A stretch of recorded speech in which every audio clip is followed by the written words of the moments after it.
வணக்கம். நான் உங்கள் சாந்தி. இன்றைக்கி நெத்திலி மீன் ஃப்ரை பண்ணுறோங்க. நெத்திலி மீன் நல்லா வாஷ் பண்ணி வச்சுருக்கேங்க. அது கூட உப்பு, மஞ்சள் தூள், குழம்பு மிளகாய் தூள், அப்புறம் காஷ்மீரி சில்லி பவுடர், அப்புறம் ஏதாவது ஒரு பொடிங்க, கடலை மாவு, அரிசி மாவு, மைதா, கார்ன்ஃப்ளவர், எனிதிங், ஏதாவது ஒரு பொடி ஒரு ஸ்பூன் போட்டுட்டு நல்லா பிசறிடணுங்க. பாருங்கள், நல்லா எல்லா இடத்துலையும் கோட் ஆகிற மாதிரி பிசைஞ்சிட்டு ஒரு 1 hour ஊற வச்சிடலாங்க. ஊற வச்சுட்டு ஒரு கேஸ்டைன் தவாவில் இந்த மீனை பக்கத்தில் வச்சிடலாங்க. ஒன்று மேலே ஒன்று இல்லாமல் ஒரு 2 minutes வெந்துடுங்க. அது கம்ப்ளீட்டாக வெந்துடும். முறுமுறுன்னு ஆகிடுங்க.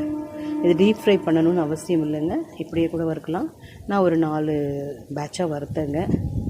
பாருங்கள், எவ்வளோ முறுமுறுன்னு இருக்குங்க. ரொம்ப நேரத்துக்கு கிறிஸ்பாக இருக்கும். ரொம்ப ஈஸி ரெசிபி. எங்கள் வீட்டில் சண்டே ஸ்பெஷலில் இதுவும் ஒன்றுங்க. பாருங்கள், ரொம்ப ஈஸி. ட்ரை பண்ணுங்கள்.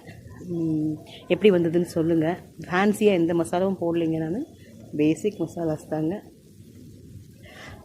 என்னோடய வீடியோஸ்லாம் உங்களுக்கு பிடிக்குதா? என்ன சஜஷன் ஏதாவது சொல்லுங்கள், கமெண்ட்டில் சொல்லுங்கள். எனக்கு லைக் பண்ணுங்கள், சப்ஸ்கிரைப் பண்ணுங்கள், ஷேர் பண்ணுங்கள். பாருங்கள் எப்படி கிறிஸ்பாக வந்திருக்கு பார்த்தீங்களா? ஹோட்டலெல்லாம் நம்ம சாப்பிடுவோம்ல, அந்த மாதிரி இருக்கும் இது.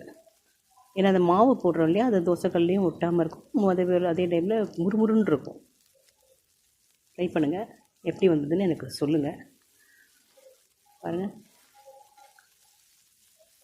இது கேஸ்டைனில் பண்ணுறதுனால அது ஒரு டெக்ஸ்சரே ரொம்ப நல்லாயிருக்குங்க. நம்ம நார்மல் கல்லுலலாம் தோசைக்கல்லாம் பண்ணுறத விட இந்த கேஸ்டைன் ரொம்ப நல்லதுங்க உடம்புக்கு. என்கிட்ட 100% கேஸ்டைன் தான் இருக்குது. என்கிட்ட வேறு எதுவுமே கிடையாதுங்க. தேங்க்யூ.